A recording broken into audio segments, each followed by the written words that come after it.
recently crown that is an common and acquired yeah. Eddie can years, you start investigation because at least you establish a lawyer for best friend no prima facie to say yenya international criteria who say you go into it deeper na you have to talk of one you be questions be relevant questions and all that na here so also your investigation no and what so called I will be no questions doubts the players involved are democratic positions who feel say their actions or inactions can influence the investigation. The first thing you have to do is say you won't feel office and you won't feel position a crowd. I'm not only use that position and that opportunity and manipulate the investigative process. So the first thing we did was that headmaster and assistant headmaster academic yes because and our office and a aba and the about the no you need your document to be office you need here student ni baako anami eni bi no mo de bi adase baako ni eni bi but so that so office as the head and now that so school no as secretary one sha na document dey dey here no mo fa akoka and we ko ya atude before and now so say men kwala no kra ye bi here o say dia won dey adase baako ni eni bi kra no ya no we ko shia o na no ma fa agene say mo kwa mo nyina fa mo nka ne say ana mo nyina fa mo fa nto ha and by the sounds when my investigations and I hope to makaka Sompa FM head yes so my and so the first thing we did was you remove them. Number two we say ya prohibit them and I used to no kind say other school because the embassy of the school won't put that on maybe I come and say oh that no you who say about school or about no crano or the can't say or the yes man other my investigation no my baby the because that's the first reaction. If you see now you are making saying and I say you make the trade human and I say head master position no if you you believe strongly say I have to investigations and all will be conducted very independently and very objectively. Now the investigations being now usually such based on the findings of the investigation,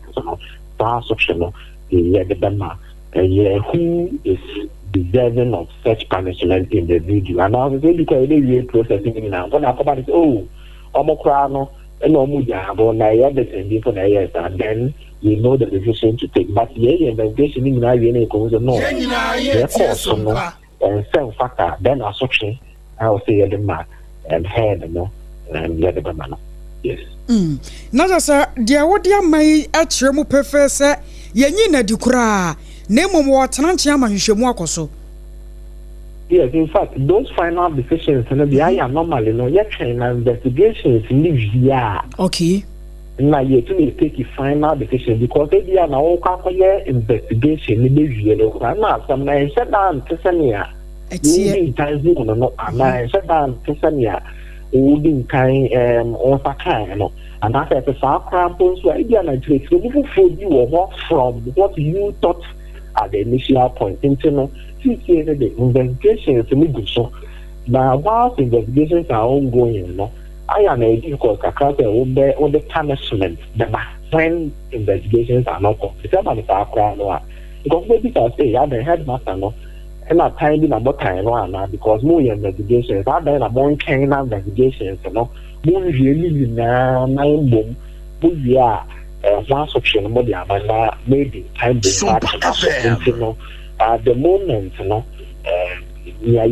say Obi are involved and in this case the head the assistant headmaster not involved original time they are by na on corner office will be on 29 school will be or can say investigations here baby see your investigations no you should be dismissed completely and why not you not come and say oh yes, I respond now some local and yes, so why not? It could be so just investigations and could be a horn and you who are such a proxy. I would say, yeah, the man years, yeah, very procedural, make a procedural, let's say, yet in black pants of because nipa ho adwuma ayɛ nti sɛ when number how one to two nkɔfo biano one investigations here one invite the parties ne nyinaa mbemu na when na when na so answer I'll find your judgment and I want to here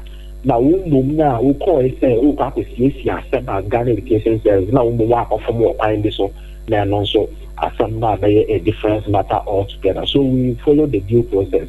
I think so your code of conduct abo adwuma no ho ban atɛtɛfo ɛkyerɛsɛnea yɛnyɛ yɛ adwuma fa baabi a yɛtumi apa asɛm a yɛbɛtumi aka na yɛntumi nka de a yɛbɛtumi ayɛ nea yɛntumi nyɛ na all that no yɛwɔ code of conduct nti ɛno na ɛbɔ yɛ ho ban throughout this investigation process and to make sure sɛ yɛbɛwie no na biribiara I have fine investigations now very thorough and very complete amayede and so also change and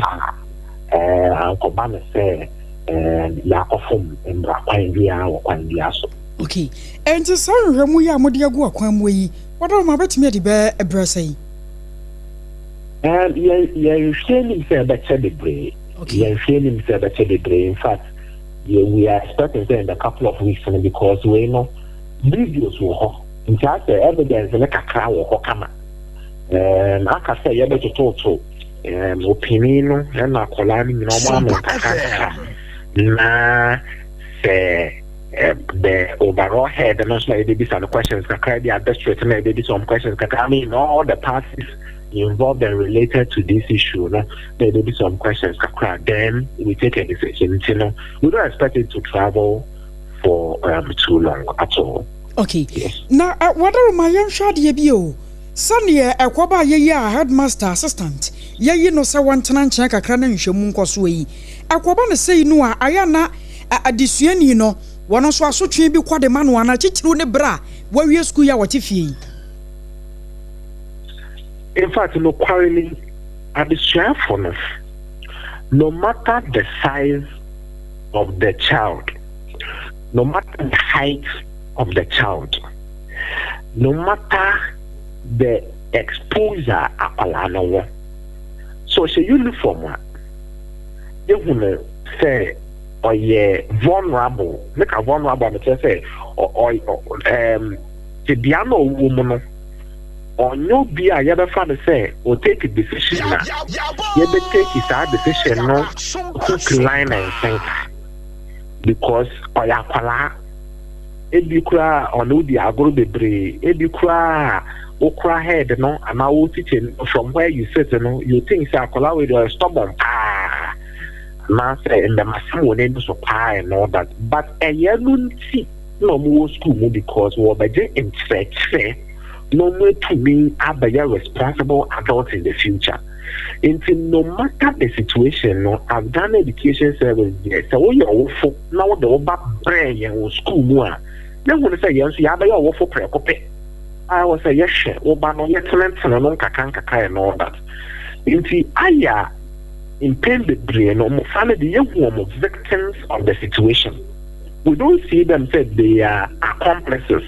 Look accomplices and say, you almost say almost holding up on a course. You won't say they are only a victim of the situation. In other words, a possible say, your situation a womb, say we kitchen, and I say your situation a womb, say we headmaster and assistant headmaster. Now she am paying now ten and now test on the bed and password. But I am the way to now would you name now usher say, hey, may a homework say training of a mark yamame, may assignment, may a class test, some coming war at the shimuno, say training of the end, no, some penny, mamma, Ediana, on one, that situation now collide womb I don't know what the opinion no you could say a victim of that circumstance and not a victim of that situation. In that one of our first reactions to the students, say, we get in touch with the guidance and counseling unit and not a coordinator or school and district was allowing some especially send back video you cry can watch in your work viral. You confirm the name, you confirm the no and Kofa started pointing fingers at hey, Ubashimno and Kofu Bobo needing to find this one psychologically or a young girl psychologically, no, one shall now have the impact on her mentally, emotionally. One shall not near consuming no problem, normally, if they are reachable, I will try to say, you better reach out to them. Nah. My guidance and counseling no to your for them to understand. So when morning can mentally and emotionally, you are empowering them to stand strong and stand firm. Now say depression be and emotional instability be and mental instability out of the situation. In the Ghana Education Service, they normally the school phone call say they are victims in the circumstance, and we rather try to help them overcome the problem. However, opinion say they are training and now say head teacher and now say penny a woman. Yes, but to say, you will know better and you will do better. And see, so we find ourselves in such a situation. I am quite stressed on you. I am but also Sompa FM. Yes, but the same Kawono. Mumbo now be ye a jack and now what church in Kolan and on found now on found Kolan in Dia Grubia and Semen Fata. You rather ye jawa more kokra no water mabuaye. Yenim sa sansemi ya tatiti bebre junior high de na wo mu ana ba senior high wo ko university kura de de ayenka na so wo de na be kan se wo mu amia kakra na we say no ehwehwemu video pm onten so pictures pm onten so ansa na Ghana Education Service ma active wo ho anasem wo na motu ofoforo bi a sa de ebetumi de asi anokwan. Don't wait for videos. In fact, let me admit to say, normally, easy to deal with some of these situations when a report comes. Say, a collabia, a report, and now say, a report, the easy to cry because and first-hand information on the situation in China. We go in and then address the issues. In China, the easy, but we don't wait because you need to also say in Kolana situation no say ya connect and you be on your confidence in to report because also so about the report you plan maybe na maybe chenina access and say assembly about nan pre my teacher for be able to maybe na this some I basa and say you okwa I am almost say almost come about so we don't wait for them to report. Currently, I mean, okay, your practice there for the safe space, and say after many years of observation and interaction, so the realize say in Kolano, no or report your market in here, you know, your confidence because when you say teacher for the day, when you know your colleagues. When you know the wood you have brought together, in the crack or report say teacher near better and not teacher any person another to another teacher. Why shall another teacher no cry? Oh, John about Papa. So the first thing we have done is say in Kolana, because almost colleagues and the school secondary school piano, there were in Kolani, they are from safe space. Safe space, and he says, the woman related to emotions, romance, sexual issues, and all that. You don't even have to report to a teacher. Or colleagues be a year training, Ghana Education Service, year training, all those concerns, from student level, and report them higher up. So that actually then I say, send this about, go and report to your teacher, your favorite teacher, and I'll go and report to the guidance and counseling coordinator in the school, because it is the same school. The one saying here now, difficult to some of the children. Now we are encouraging peer reporting. Peer reporting to say, you want to know school, want to know what class, want to know what dormitory, want to know what boarding house. Ghana Education Service, you train, as a peer support. BBC FOA, you report to your peer support and your training. Then they will report to us up here, and then we take an action. Until you believe we say, for easy reporting and easy interaction between the students themselves, and then in telephone. Ghana Education Service in telephone to address some of these issues. Wadaruma Obrenti Yansene Bebre na yenimse enkomo afa na nwomesua abatan ene akyerɛkyerɛfo ho no ɛyɛ obi asɛm a ɛto gyebre se yɛbɛtena sɛ ne apensempensem ti bre pamuo no yɛbɛsa bɔ opono mu biem ya no wabie. So but I say I'm always available. It has pa. I was shani na kasa ye Yewra Daniel Fenyi nene ena yekokotie ye no wano oba Ghana Education Service enkwabata ya wanom eda nkitawodie so no wano ne panyi pa ya wodano na yenkwa wo so yi na ye ne Edu Watch empanyufo nko kasa Yewra Kofin Kansa sa kwade wo ye programs manager Edema Edu Watch wobanye kasa ma adwoe. Yeah, me dear. Edase so wache yensuo wadaroma yenimse enkomo unya abretie kakra. Ayo na network internet. Sompa FM. But the maso ADHD. Okay. No. Ekasa no me training you, but at least me edin komo.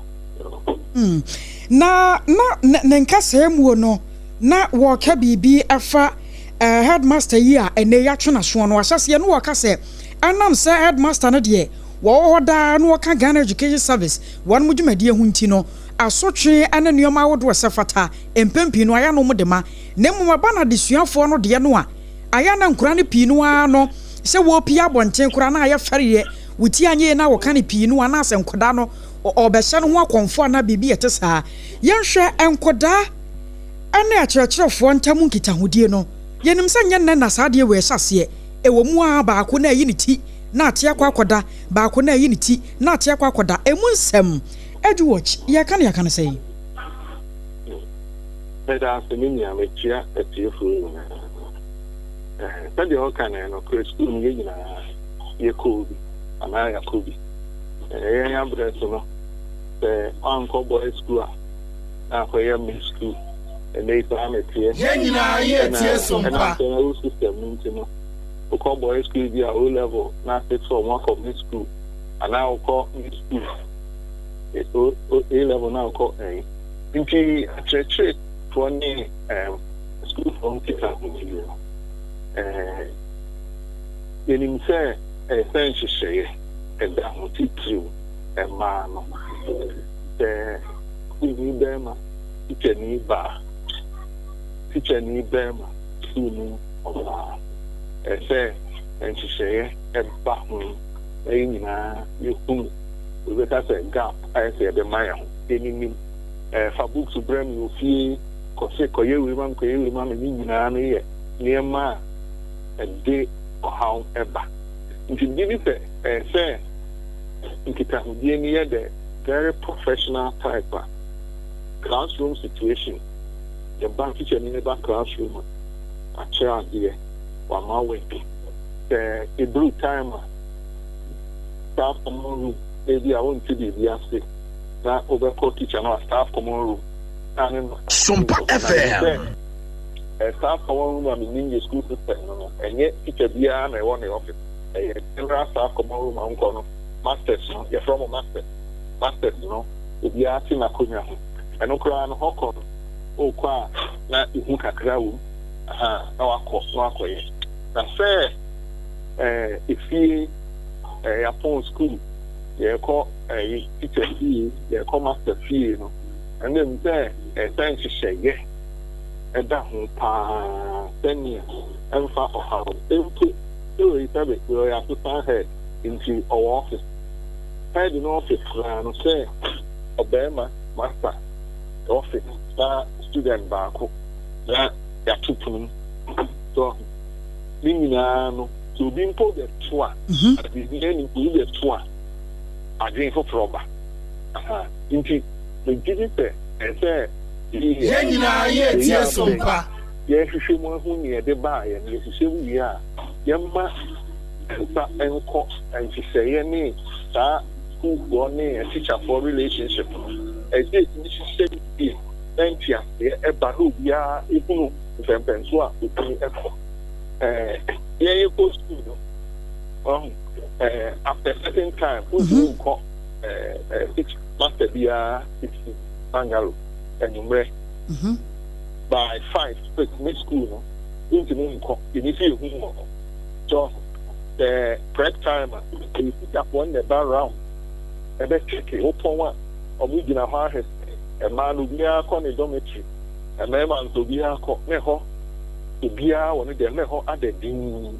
Inti Sanchi Shayano, a bar, a bebois, ama, a star housing in a Abofrano, Mr. Say, na Abofrano, Sandy Usano, it is all cast a crana, vulnerability into a beer of the law question of one for me at the end of pressure by a social media. I know for me, it's unfortunate anyway, and so. Say a Shakwanya counseling system. Sompa FM. The problem is, yeah, saying, Quarano being so april. But no cranny say, I need to make a center. He did pray, dear, but wait, dear. Yeah, can I say, a school, dear, a yamra, and a year juma. Indeed, the Aquarano crack or assistant head officer. Time no na time be break time and after school and classes time and all GBD yasuma no say some of the schools and heads maybe in so trade be time of period the time and so be trade or friend sa brain bi ana say sa dia any analysis say who say the group time e say ko friend master say girls school and say yeah e say akwada ba akoko say class prefect and assistant of you and echo. And now I say other mechanisms. Then now also our time officers or that radio. You need to teach me that you are also over being one side, the Kraniama be Wamekaiwa. It is optimistic.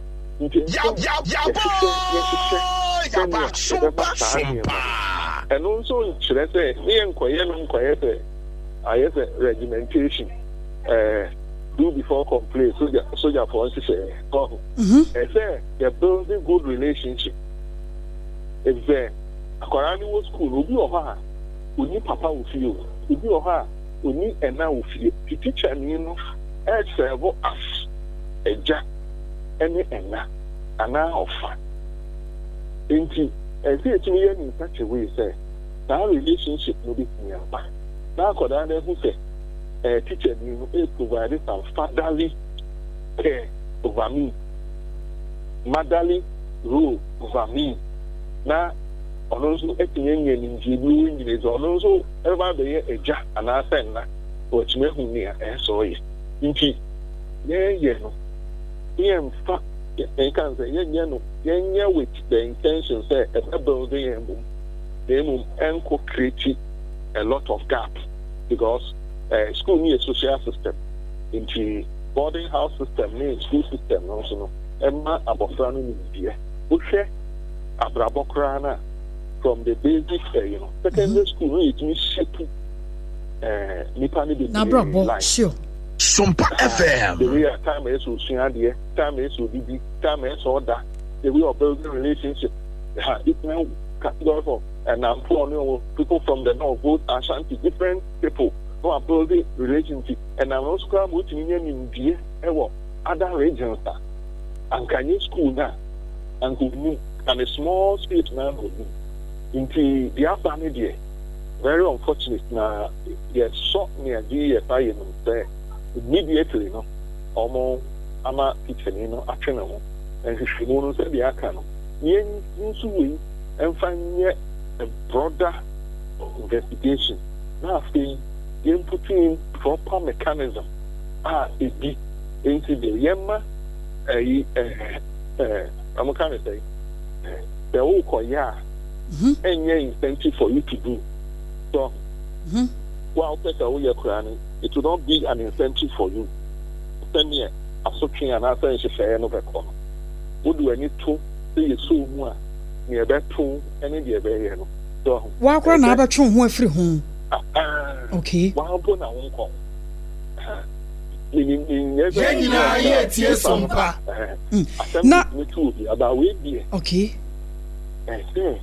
You're so good, young Radia. Wouldn't it be by your journey? I never can say a true sir. Sir, National Teaching Council for the way by your Diana Fay. You run a crown on the lines in Segitan Wayaji. I never can say young chance of Kakra.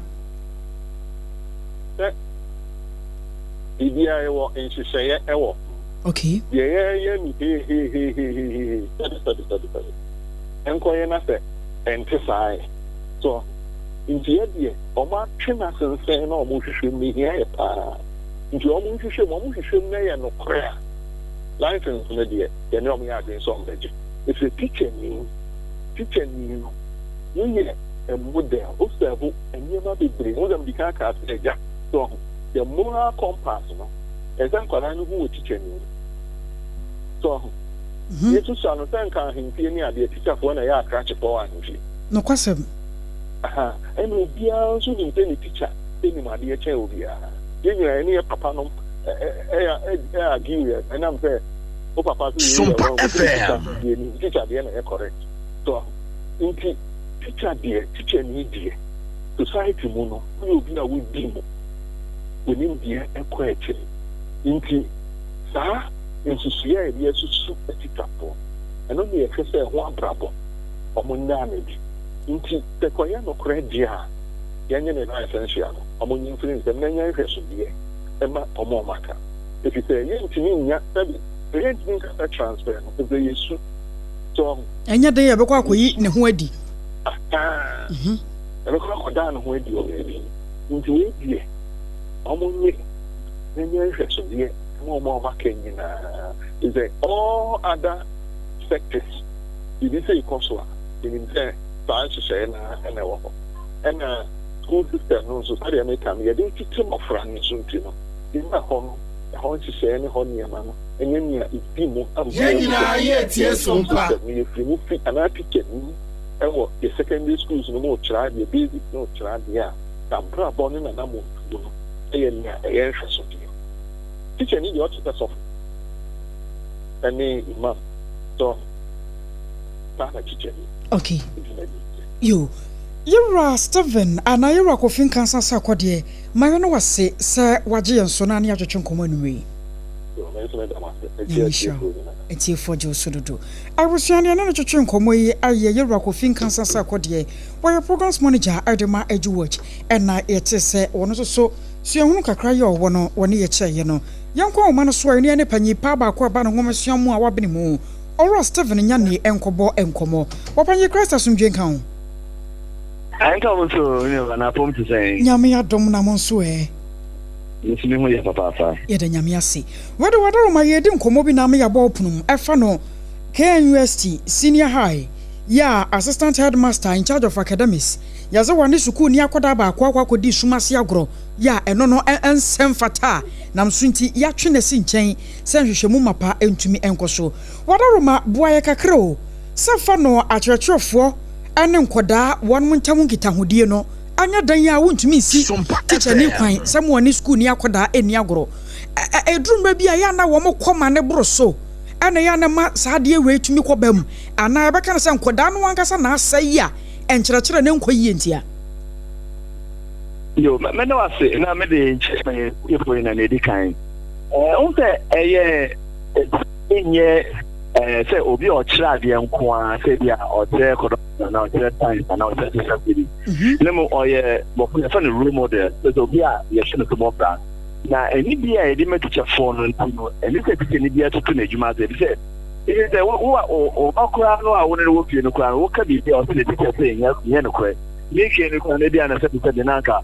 wo qualification e wo ne mu teacher ni no na so ban teacher ni say standing standard so we have to say it's a whole motion ya kitine mo say teacher ni akata and one yen the both or tell economics them or do any attitude na be ya obi nya be ni papa wa ba bomu ya ka obi a wa bobra na or and so bobra wa ba bomu na itine ya wonya what to say I didn't know yes I could tell you any school in the or China economics we have one wa ba bomu we teachers are almost image mana omo ya ni ye no which make come at them tell say be ade bi kwa no problem for addition wa na wo problems for this na dia man kwa obi bu ni nsane or problem ya na say o to me na fit be kan wa the obi mo ne ma me ne papa nkuta wo be me kai say o school no teacher ni o ga tell ade or class no say no student ma kwa e bosa or friend e say no say identity no ba so I'm not an school no only a student over school ni ma me papa e ko ya ma ne papa yi ni ma bi on fisi o ko di akora no ba no teacher ni friend no ni ese se on ka say well me dey buy di o dey end there what no o ba say one crowd officer o nya say dey catch the better me ejuma ni ejuma say tutu na o to pay nipa no to become equally better in society.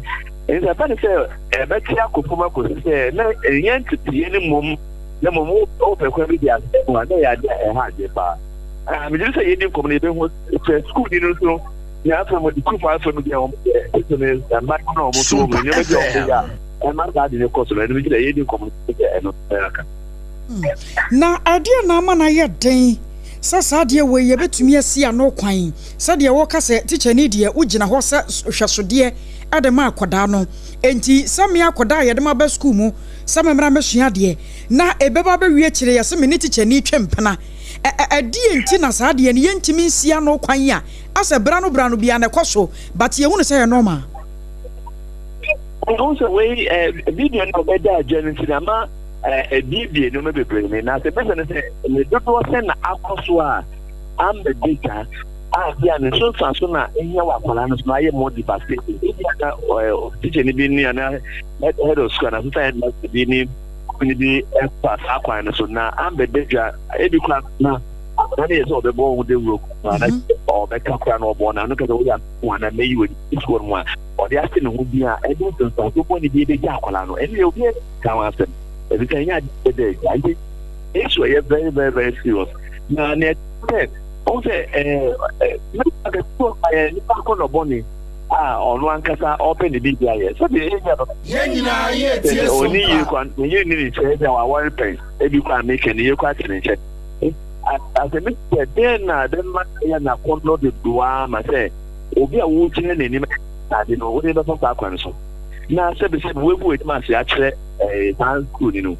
Now, you know, Obi a was going to be the when you're buying your son, could would you know, and now, or more woman, no, a so yes, only wouldn't put a would you know, kind of no, sir, school, you know, wouldn't I have a Sakwan, so Obi a one man, young, who would tell you what kind before, or who are the poor, and from a bell was a way ahead of school, and away outside that, and away.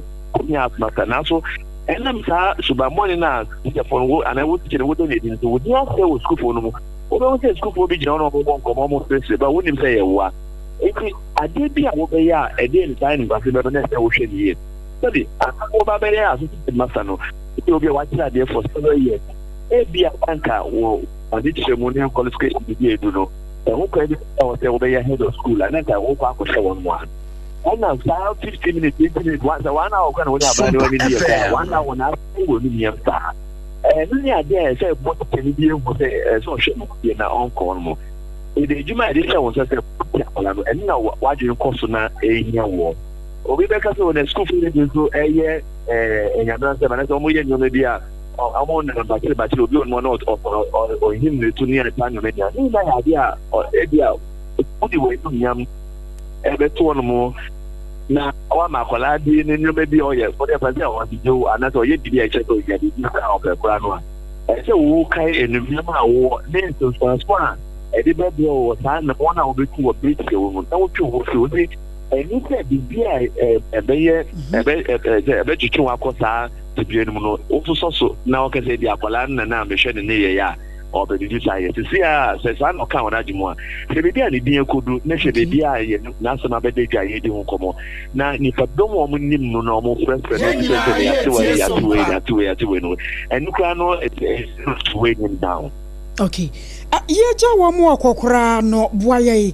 When ye betumi aka na say Ghana Education Service and the Ministry of Education e ba no sese ya e wo se ye de gu akwam na si kwan sa cheche ni betumi de ne ho aka sukuu ni akoda no a e wo fam wana. On say adina ko bebre say bibi sa akwa ba na very difficult so betumi I don't say so. Wo betumi aka cheche de ko no code of conduct and say say dia de bot for ne omo ababosu ban de nya kade na so want to meet any kita sai ta gbe na ka pe enu kuku ma de mo ma de aya na eja no de nya ka say dia tite ni bi akasa akola bi ni na say wa sha akola bi ana say wa ya ti bi at kenin school ana say kenin no sa eni ye ade ye possible ana idea wudi we ni mo no to find me plan ya be elu ko mo no obonya ba no ne class ma bi dey say you are that if you are not a bad they say authority they got education service ministry everything dey be at work and obet ni aka na so say omo buso obet dey won say omo buso say ne ya kan ku na say ye bi dey be dey akara say ne different dey azem kan ka ye FM ye die nyoma musa na ade ebuama ekiti de na no kwan say bra bibi aba montino ani ti memufo ne awofo ne grupo kan no so say ni aga ne de kese ebe yes na so chomo de beba papa no ne nyoma mo de be fremu no en ebe hye binumu ebe bo binumu ho na o ma da o mo say me so mi nim na me koye sta say na de be yame ebe ni ade aye kesi a ye betumi aka say Ghana kese etu wana mo ne mo so o me dike hu o ma so de ebe ye din akwa me be kan wa betumi aboa.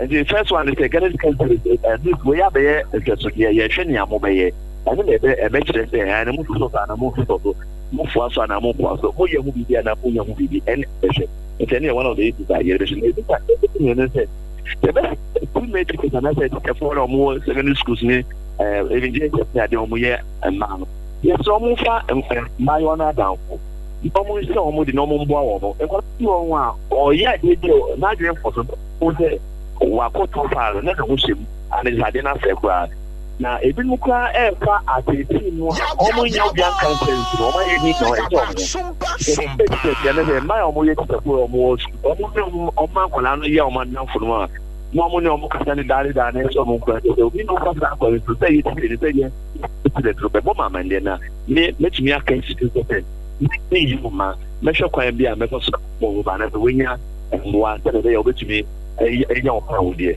assurance ne ba ebe se kola ne big day se de ya se bi sa ba obetumi enya akukuduro akobo obi amade de na ni ba na aka se obi se be amade obo so a minim ta me ko so a handle na enya no se na ese no ni do na na ko so ye very school na enam sure wo mu ne ka wa so mo yi me bi no e se kola no e bi se no ye ka ya de e se ebe se kola no big day now this about one baby moment you have to mama there almost so much for about so na na sa adu if school ya any kola ya ya ko mo ko gente tia nyenye tia mo no mo akoya de fofo no okay ye rom ye no wase se waje bra no wa church nsem wada mo bibia chiro ya dwene so a ya besan so ba bio Midasipa. I was young and a bon como ye a Rastavan and Yanni. One of Banamasumo, Penny Pe Wabe, and not yet say what dear Fancher today, and entity at Seymo. What your what bar, Cassiabo Sompa 106.5. Ye die home, Nakasiabonkai Atosu.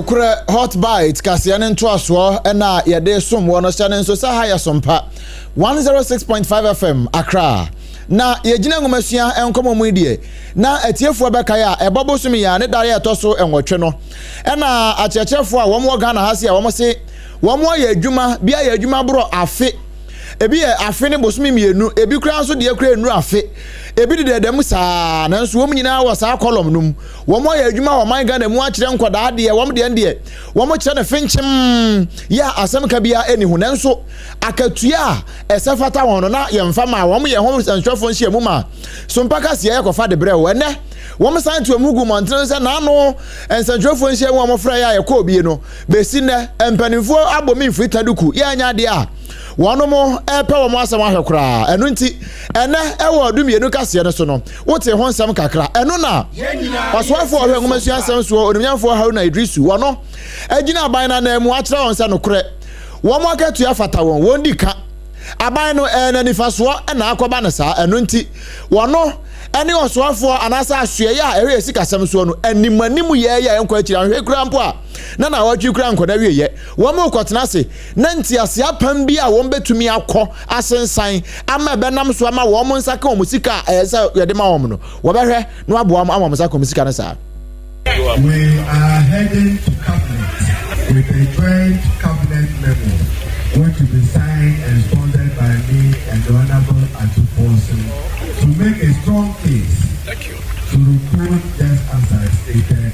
Our estimation is for both GDS and TVET, we need 53,000 teachers.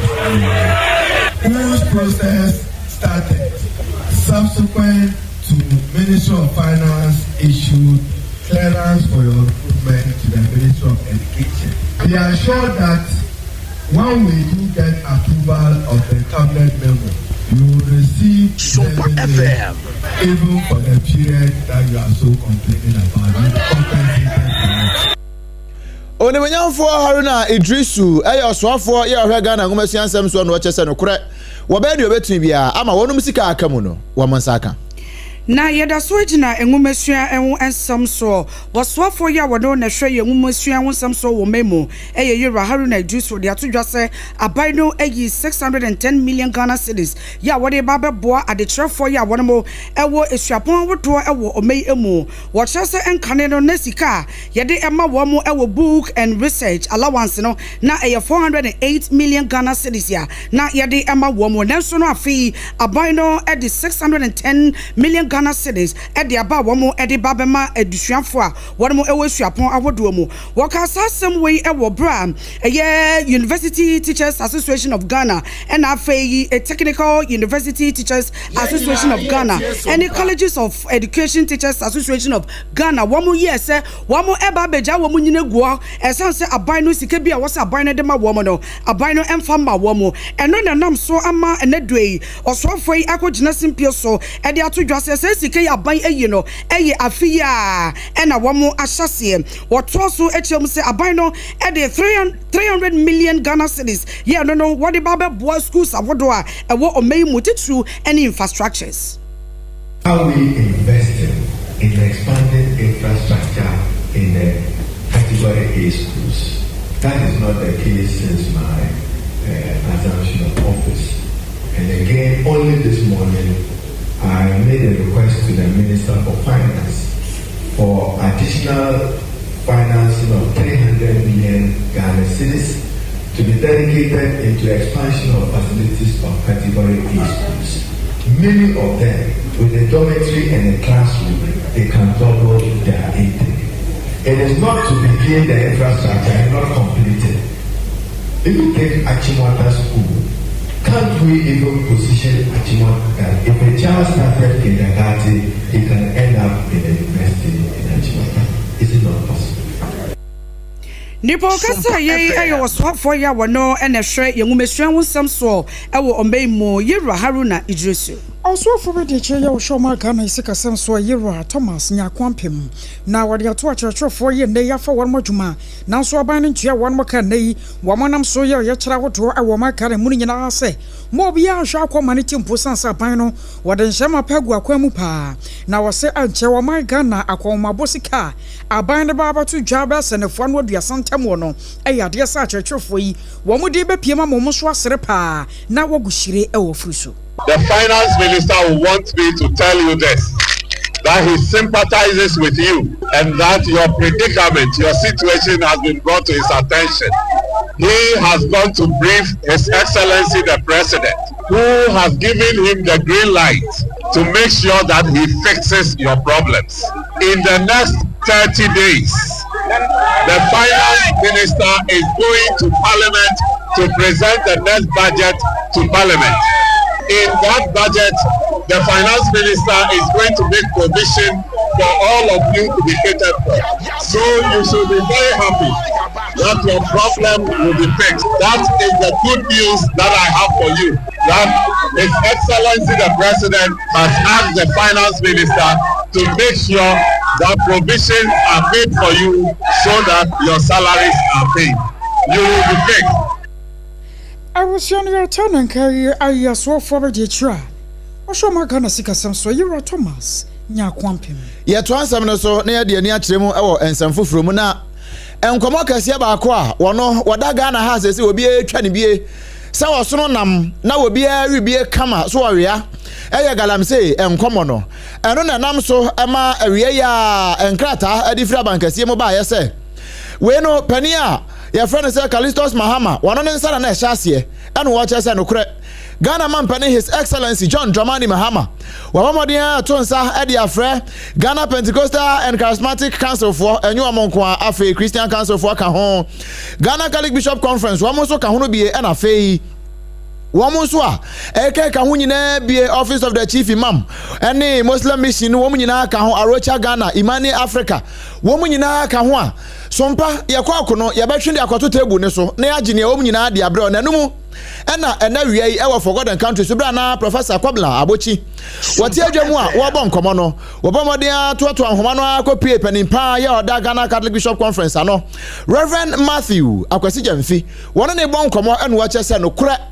Adiano eya semi hiapa na sane ye wo mu nyina da nsode ano na omanfo no ne a wo beka no wo motie no ne omanfo no nyina kan se be ya anka state of emergency mampani declare. Ye declare state of emergency on Galamsey. Galamsey ye kun Galamsey ye atam or ye tamfo. Galamsey ti se asafo be free abontino ba. Ye nyina ye tie sompa. Nti o sa ban manani ko na o ye se atamfo bi oba. Nti nkonkonji ye. Nti sa atamfo na oba. Ki abani ntumi nye bibi mfambo Ghana ho ban. Da de na obeye no a obetima boye ho ban ampa no. Eno ye friend say state of ya bana ye no ye modern money bi na ban no obo no. Enti ya de papa nanso enso ye entumi nwie da ko na ye kono na mo be ya na mo na atu nanso aye ti se wakọ animu nan na wase na kire miensa wuntimi nuru ba bia wakoda enti no ya bana ye no ye be bona ba Sompa FM enso entumi nya hwe enti gana se na so nye no na onye bi nso sanka ho.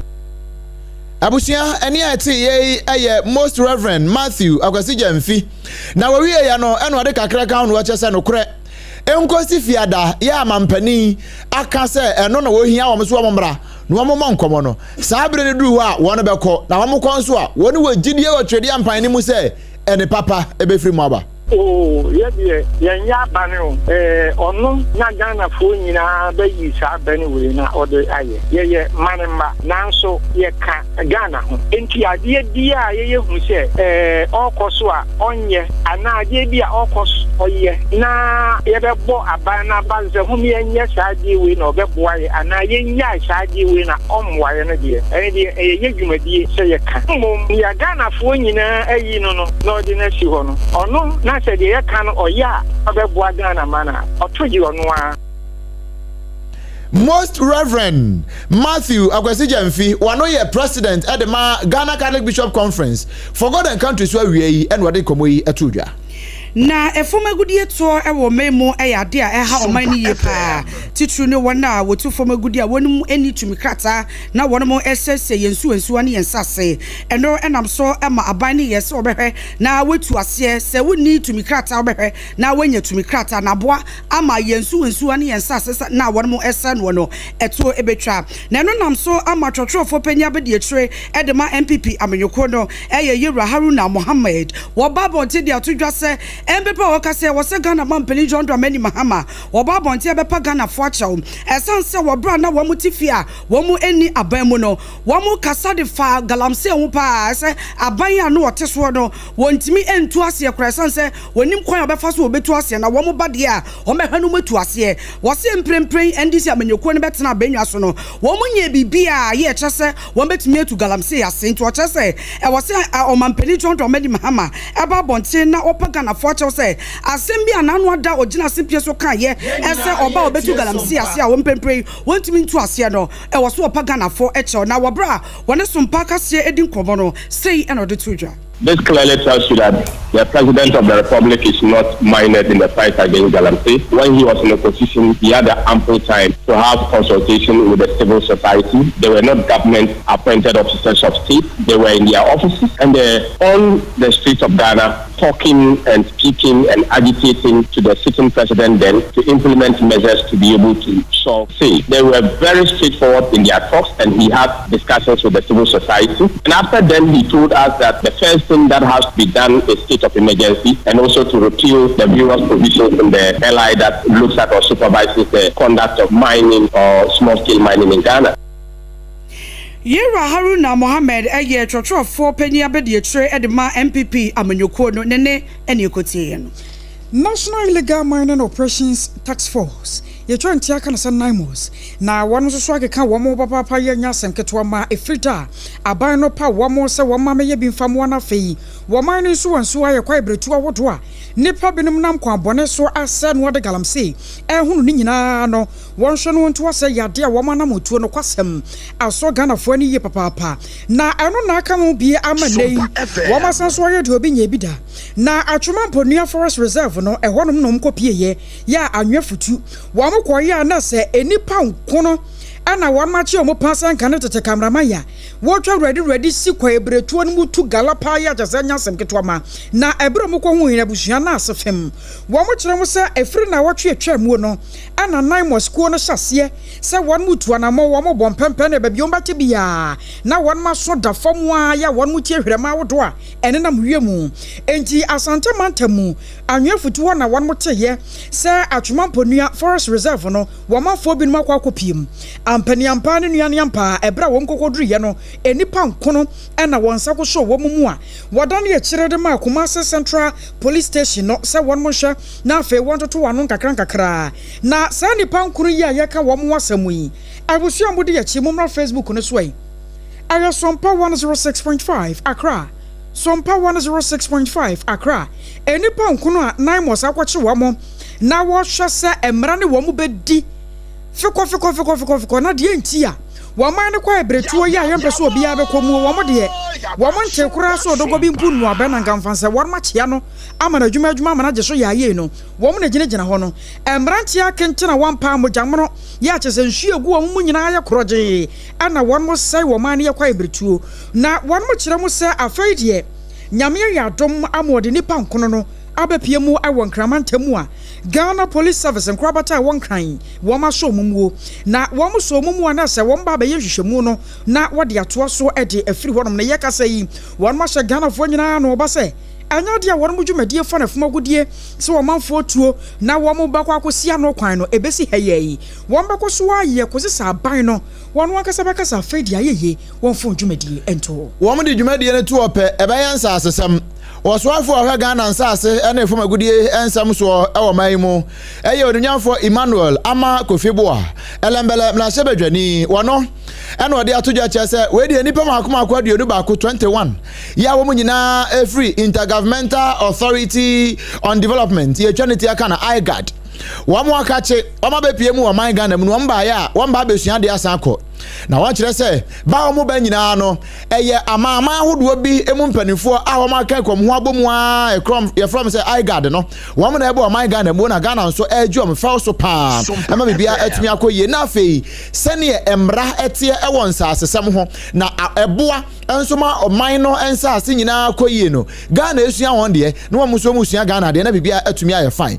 wowie no ɔde ka ho bi na ɔkyerɛ sɛ sɛneɛ ɔman Ghana nsaasesɛm teɛ no etwase ɛhwɛ nneɛma mu yie paa na afei mmara bi ɛwɔ ho no yɛtumi sɛ sɛ mmara no yie sɛneɛ ɛbɛyɛ ɔmanfoɔ no bɛte aseɛ na yɛhyɛ nso a yɛtumi ahyɛ no yie na yɛde asomdwe fine ɛde aba na no mu no ɛna mpanimfoɔ a ɛbaayɛ no maame baako a wɔno na ɛdi animu paa yɛ ɔno wɔfiri Uganda na sɛ igad mission office ɛwɔ Uganda a friend maame Jocelyn Begewa wɔno nso ɛde egyina simpre ne apasoɔ ɛna wɔkyɛ sɛ no korɛ wɔno wɔ Uganda hɔ ɛne igad office ne nyinaa no wɔne te sɛ Ghana ha bɛpie mu a yɛka nsaasesɛm paa ne ho mmara sɛ ne ɛho nhyehyɛeɛ teɛ titiri pa ne Lands Commission sɛ ne wɔn di wɔn dwuma no a the whole Africa wɔn deɛ na ɛkɔ yie paa Ghana ha deɛ no ɛno nti wɔn aba yi wɔn ba abɛsua deɛ paa na wɔn de akɔ ɔman ama nyinaa mu na afei wɔn nso akɔ akɔyɛ bi na afei wɔn nso deɛ wɔn yɛ no wɔn de akyerɛkyerɛ ɔman Ghana ɛnyɛ wɔn nko a amaman no bi ɛbaayɛ ɛyɛ Ethiopia, Djibouti, Kenya, Somalia, South Sudan ɛna Sudan ankasa ɛne Uganda wɔn nyinaa baayɛ a ɛna afei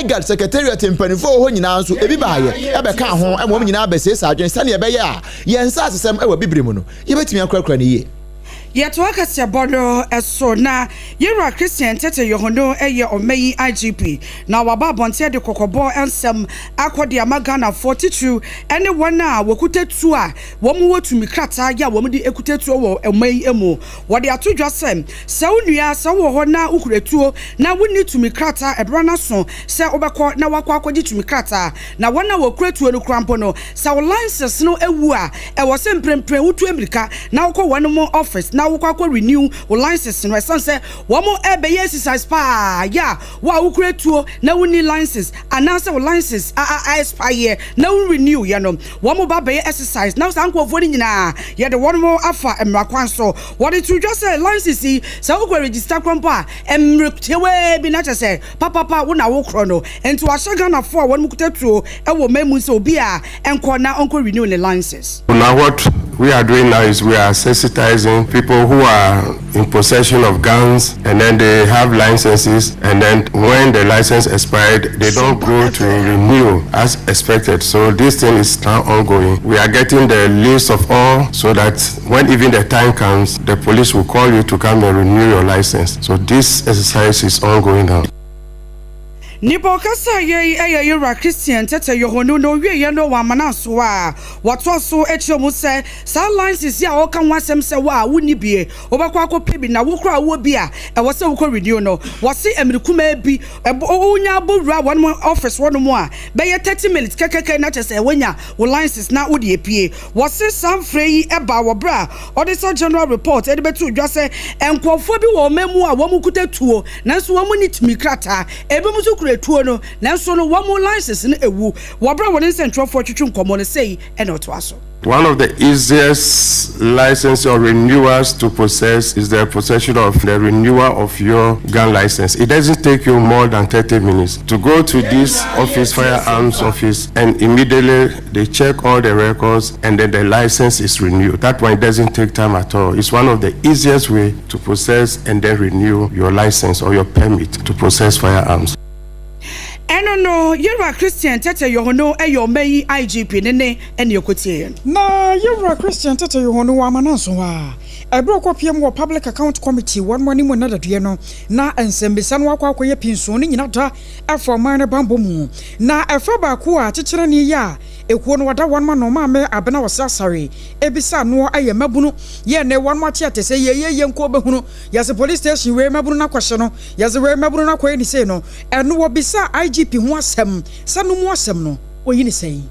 I want to use this forum to tell members of the public that we all have to condemn the acts of irate youths always attacking police stations. There's a community in this country where we have one police station which is a divisional headquarters being built by government, and then we have another that is the district quarters being built by the locals themselves.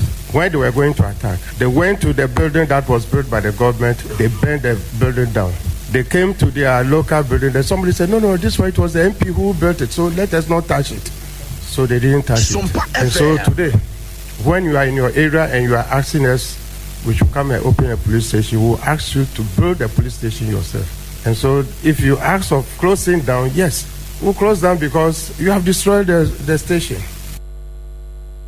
Now, I brought a cast out 70 years, says the Quabana, sir, a Mabuno Shassia, sir, one more tata posy for, one beha posy for to Tomobani idea. Idea was a posy for ya, and yet, police station, ye about to Tum Credo campaign, no be up and baby at Tanasan, Sam Kong here. Waka up and a mamma, Abno, sorry, ya 1 year to 10 year. Wada public account committee no ano.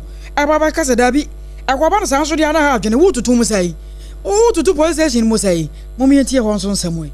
Mr. IGP, that cannot be the response because there are several places in this country where mobs have attacked police stations, but we never hear that the police stations have been closed down. So, Honorable Minister, for me, I don't think that should be the response. It's like the fact that your child pees on your lap doesn't mean you should cut your lap off.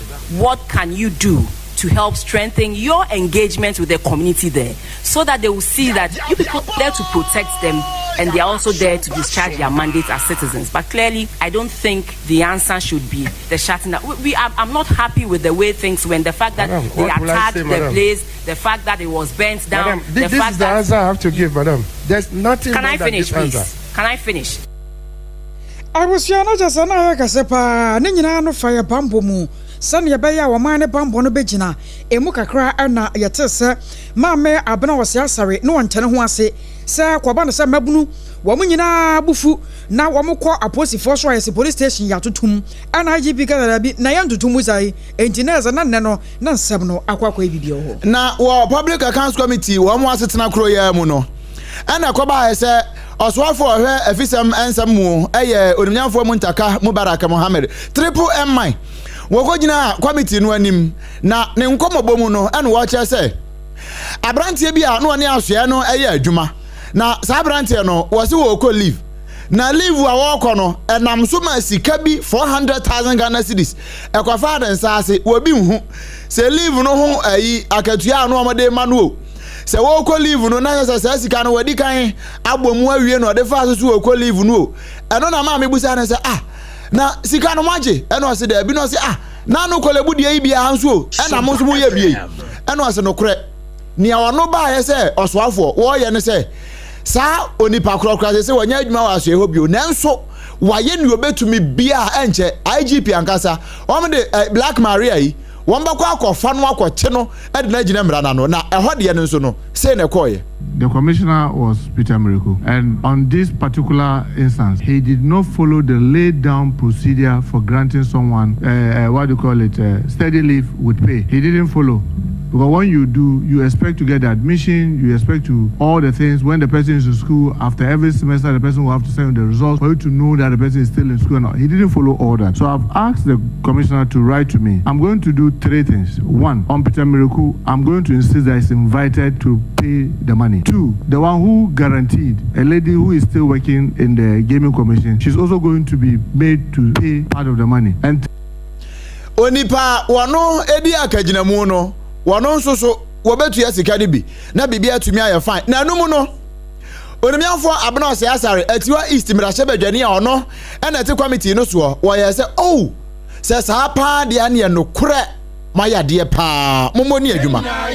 So if we are all going to take some drastic measures like this, I believe it will go a long way to stop this, because there are people, genuine people, who will go and come back. But when we do this, we sort of place a stop on genuine people who want to go steady and then come back. So I believe that if we put some sanctions or punitive measures like this, it will serve as a deterrent to people who sign bonds, they go, run away, receive salaries, and don't come back. Thank you. Any etiwa east mirahye bedwani ya onu kro ya pani pa ya Public Accounts Committee of Parliament watiano mame abna osei asare. Na Director General at the Ghana Prison Service, Ayo Patience, Bafo Boni, Wababonte, at the Atoja say, Abino Ato, Yenranoma, one more than you fear, one more Eddie the Sikamo de Bia, what they abase 5 Ghana cities, and a woman bedi de Bia Caneno, na ya 1 city 80 pesos, de Bia and another one Eddie, and pray Abino Atumua, Aqua could do 5 cities. Now, the other two just says 5 cities no crano, and shall they nube Bia, ya won't call for when they feel my son will do no 5 cities no and Quabe Bia to Abasa say, and pray Abino at the Abandemo, ye kuyenim afia ye besimono, or shred no quan cross, a besan so acquid anymore. What was which you say, and then we feel one more year queer, 1 more year a phony at their different spawn, and she says Canwa, 1 city 80 pesos, 1 more ediano, and soon Wamuntino, a phone a wabuyano, 1 more book room, no more quacotin in Yaba, now 1 the Abba Yadriane, and don't watch us say a 5 city in the Abba, no more no any mukwai, as said as ye been brebium. Once the feeding regime is wrong, it has a rippling effect on health and every other thing. The 5 CDs will be increased in the course of 2026 to reflect the feeding regime for an adult, a disgruntled adult, an angry adult behind the walls. And we also have to note on this platform that of all the things that have given cause for inmates to riot is food. And so we do everything within our walls to ensure that as much as it is possible, we are containing the inmates without the riots. Because if there is any riot, the poor prison officer becomes the first point of challenges. And if we want to have serious public safety in this country, we have to prioritize the needs of prisoners. Because they are part of us, they will be with us, and we don't know who next is going to be our guests. Alright, your Patience, Bafo Boni, Director General at the Ghana Prison Service. Afayako Asante Mantamu. Asante Regional Chairman Dema NPP Amanyokoni Yera Bernard and Chibosiako. Na chama won't mean your tar friend wo. Wapanye pa na transem trofo no womoka say was a way. Asembi hano no wabeka. Wabeka pa sansa shanabuna tete no aya. Ninyina na yeso yo companion for agene cars. Enya car ba ku o cars. Mako dunum 15.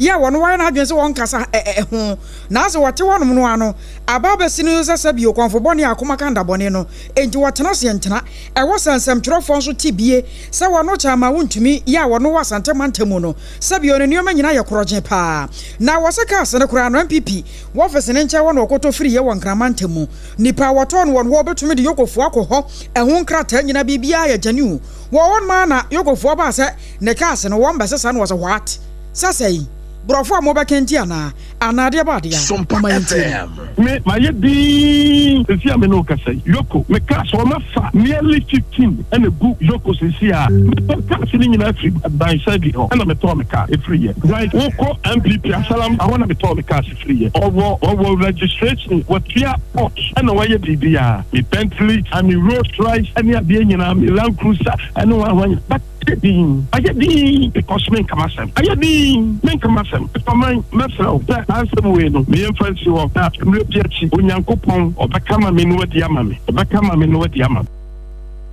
wose nyankopon wobekama no wadi amano wei ayeye raba na dantwe se akocha ma wontumi na nakrakram wo no wakasa womo a womo se afi David ato no so no wunia se wo asembere ne ka aya fadanse ebata ho anya no crow aya na niam bebre no aya na me pese meyi ano ani ade ayi provide kata aya na journalist for aya na duru ba bi a obuoni ani die kwaso aya na duru ba bi yayi a aya na munhia de na ka no man mfa na no say enfama onfa kata a express untumi abaje minim se maso penye obi a wo kan ntro na wo kan no furo tutuni masema me kan say oti say untumi ana baye ana no so de kata mame yayi a onfa mame we kama semo I was your way aye NPP amanyoko no titene ni ya wo Asante Mantemu Yera Bernard and Chibosiako chama wontumi hot bite kase bo na awusua wasogusu a wotie no last campaign meter se yanka cho se what the Yas toothpaste and the brush abo. When you be a waji a person papa down the you kind of channel. Yes, a quackra, Kumase, na ebisa wope, Yas toothpaste and the brush she be, one sa ebeka. Ne born in yati, a papa, na anu nampa. Would the chill was sensual, I was sending fee fita. Ye finning a kawabiama home 0501 61 9588 and 0501 39 0339 Nanem Penifonium Como Electroland Ghana Limited in Yoko was a blue east for it a chuman where the much ready pass and the reno and Yafan Abafa car so about Santamantemo walk over before Frank crying and San Wako Pebia to Debbie home appliances near the Atuamo Yawan Sabbat to me Akabi Bibiania Frey 0245 949495 0245 949495 now nempany for any enkomo time haba Mr. Nyoko TIME time malaria fever no ye to ase e 3D ya de ekọ na time haba Mr. na wono no mu abusua malaria dwane kora se hum e de free one mo ensan so mabiem kwana kopa bi netu ne pendodo mu nso ne to sanse eboa nipadua no wose kwa adwama so ba bia wonsa ebeka bi afi promosedo womonioma wode abadwama so no ebini na MPP fo ansem no kakra wa ha yemfa nso so mfama ho ansa na no sha den so ma me se ni nyina betimi ayefan na bibia timi akoyie ohu entire santi bomoden na akwape twisco ni bito sisi na wunya bi pe MPP fo ansem no ayebeka ne dooso ubetimi anya ahoden na watie ni yie twisco energy food drink no eye papa eno na onomu a ena fotre entimi nchew utimi tie kase ekosi awieye eno na wonomu a unya vitamins B no ye one categories classes ni nyina unya bi C ni nso saa na D iron esan ka ho eye Twisco energy food drink ni ye wa kire kura no esan so ye onga enwumere ye be ye aduane papa ye ni nyina no eye onga ene ye de befra na bibia atumi aye fine eye natural eye apebito uwie ni saa se kim na anya ahoden a ne ma nyina be koye nanso utimi se wawie na ne ma nkoye na nipadua ne ma nkoye utimi se waposo yo ya uchepe utimi se ukotodwe ya ya pa na adwani a kire medimafo eba center eho ana Dr. Time da so wo no de bre e de ato ya de no so e de amawo eno nti wo de no krampo akoya nwodwoye awo na ema e wa awade mu amada bia na ye ebo usuje tire da ba na abewo ye de time ato so awon so bomoden fata amoto won so na ko Dr. Time da so wo na ko je bani bi me pa cho wo poku ase mayira ha ya ana kuma sen so wo wabu akwa agogo bia aban suku no wono a ye ne de animhwe ye numbers no eye bebre na so mamemfa we emfa ma wo 0244 774 282 0244 774 282 na one empani abo eho enkomo wonu moda wurumenti enene ye wa ba bitie ma ye na ne ye ho sima pemra ye ba ye be wura MPP fo ensem num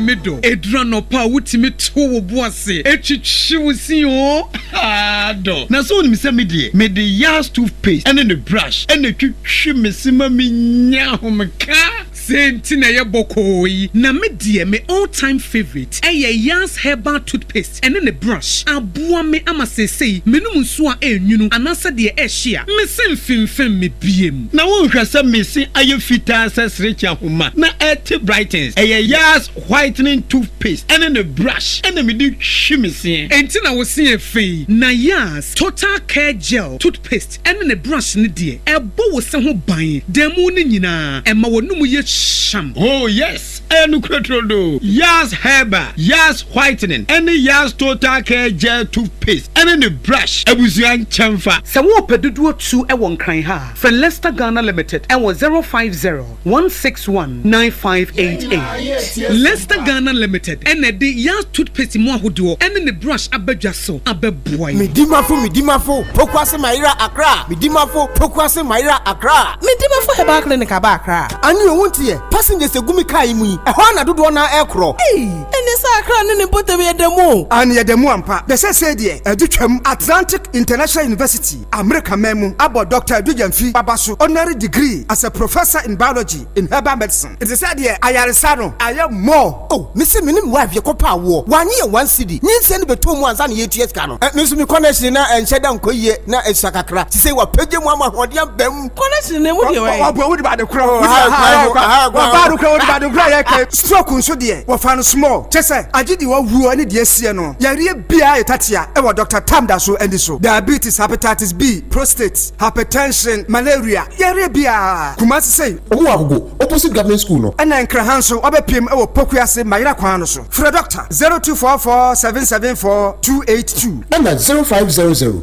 727215. Me Dimbafo Herbal Clinic. Wudimafo ne hwa.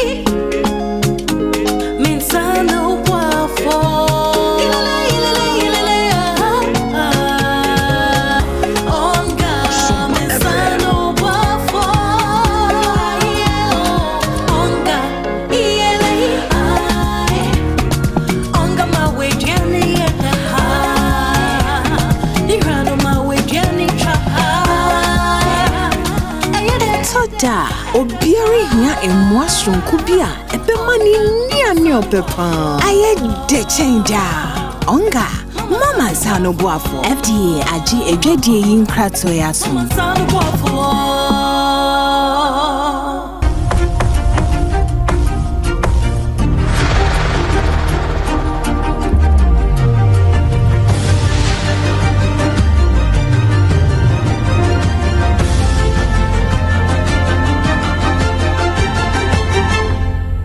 TV Emma Akatuapa. No kura Emma Akatuapa me say obo ewura mpipi nsɛm na baabi a yegyina aye bono regional secretariat wo mo pɛ nimpa da wo ano no aye kwamba fo dodo na nim se fa na abronye wan fa dis na nka ho ye ne bra panin wono na ɛka sɛ wo se wono nam social media no so internet no so a enu ehun sɛ Sompa ya posti sɛ MPP for mpani for afra no our headquarters sɛ discipline committee wo metna wo manim na won toto na no esa nsɛm bi a waka e de afa era Justin Kodia from Pon ye general secretary e na fei odemnyamfo Kennedy akompra kwa Japan wo no ho wase no kura wasom wo bɛkɔ manim akwa keka ne nsɛm nyina sɛ de etie no de onim sɛ kwa yi a honorable Kennedy akompra kwa Japan ɔyɛ anti-Christo enti ne nsɛm a waka nyina no ɛyɛ ne a ɛbɔ bra ɛbɔ man na MPP mu nso wo mo amamra no ɛbɔ man ne pa ɛno nti wo bɛkɔ na emom wo sha mo nyoko ni mpanimfo sɛ sani wɔm de fa Sompa so ma wiase nyina ati bie no wɔm frɛ no so a wɔm fa Sompa so na wɔn kɔka ne nsɛm ne nyina ma wiase nyina hunu sampa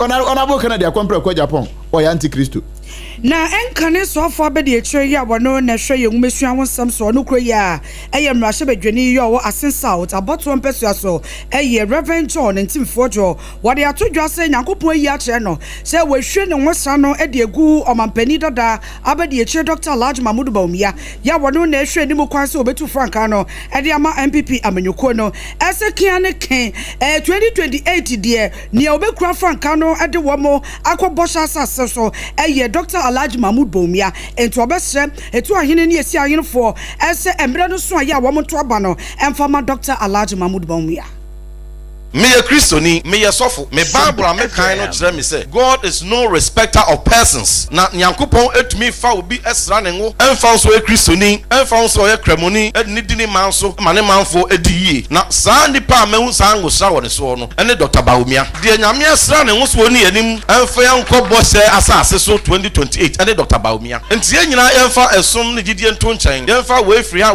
ento nchen. Ne yempe the most suitable wo mu a ogina brane menuano mesremo mempanifo besremo wa twawani na hwe yempanifo agina MPP nyina na hwe woni so ayi wo manim so munya wo mbeba bedi NDC anim na fa toto ho se hwan ene eyi ni free NDC mu na se yede ni be face Dr. Bawumia obetuni na gina hwan enti sa penalty a yanyan me mbo mese no se yesesa Dr. Bawumia ya mese penalty no nipo kasa ye aye enkane sofo abede ekira wono ene hwe yenwume tua wonsam so onukro ye mrahye bedwani ye wo Asen South abato mpesua so Reverend John ntimfojo Afaya ko be man so Indonesia man mu ne adui.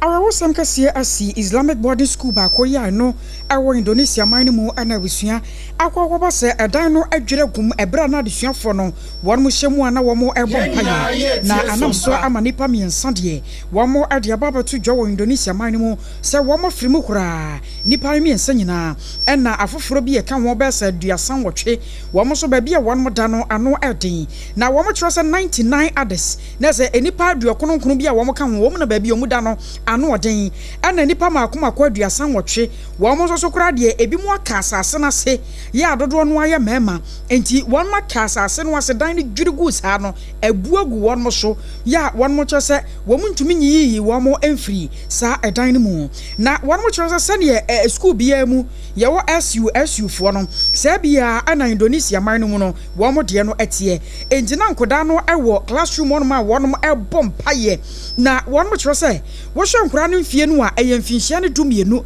ekopem dunson 12 years ekopem 17 ena se arewosem kese ato wo man no a ene wo mokora hwenhwemu saa anam so ma ban no ediaba che wo mokoso ayo mafam de sansa dan no kora na esi wo no no ma hu se dan na sugar se bidie ka no enti na achia ye na wo se wo mo ye ho adwuma ena se wo tena se ye nhwehan a ama no akwakoba ne se na yeguso gina mu wa amanone na nsem wo afiri America ba no eche nkurei na America ho no ano wo mo a paade hunufo scientists fo bi ho won kyerɛ se sesei woba ne woba ekura betimi awo amana yeyie be ma ne be ma betimi awo amana yeyie wo mo hwehwemu a wo mo ayade aba no eno nti wo mo se akatiba kape angro ha wudio wa ni o ubetimi awo na wo mo hwehwemu ne se ni wo mo aye kane no a arasa na ni aye nim no se nko woba ne be ma wo mo ko ekohia mpam na ja we hu nsuo ko kan we nsu ko sua no na fe akwa fertilizer kama na ne asefa isagura se de koku ase na atimi aboa ama eba afimu aba no we mu de oma ya yiyi niam bi de niam bi akeka ho ama nipa honam se keke eno wo mo de aye ade no eno nti wo mo kire se oba ne ba kra mpo a wo mo de wo mo so mo mpem ma asem etu wo mo kra betimi akoye bi na o makope be ma hu nsuo keke e de awuram no ano no wo mbenya bie se na wo mtimi ton wo amanfo e tai twetons ha me ma ne me ma so kra de ne enkan kokokura ma won wo betimi atwetwe won hu nsuo no mo de aye no mo awo wo mo hu nso a wo mo ma no ebenya wo mo mogya no pepepe de ne no wo mbenya ne pepepe wo mo hu ntini ene wo mo hu ahyanso de bia so mo ye tira nye ye kura mpo wo mbese won pa we ye hwehwemu a free the Oregon Health and Science University one more research team no one more year at the aba say dear America for one more chance say wa ba ne be manhia mu ahwe ekura tinton tan and so still e ba betimi abem na just anya fe kura na wo ba banyam no ababa ha ho bia nie eno an sa damuo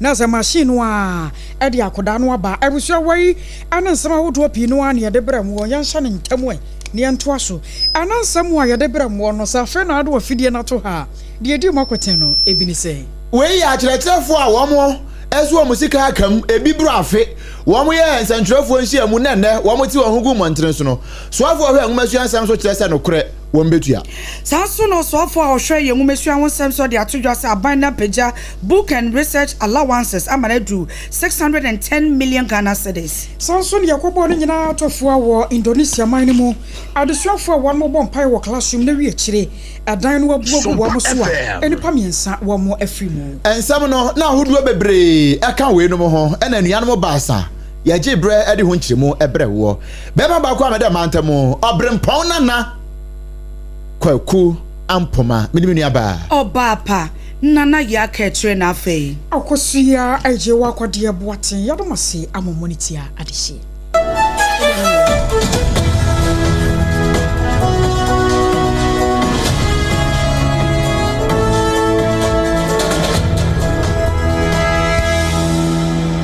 Munde dinam se menya foreign call. Hello papa, what do bad to be a new? So say me feel London,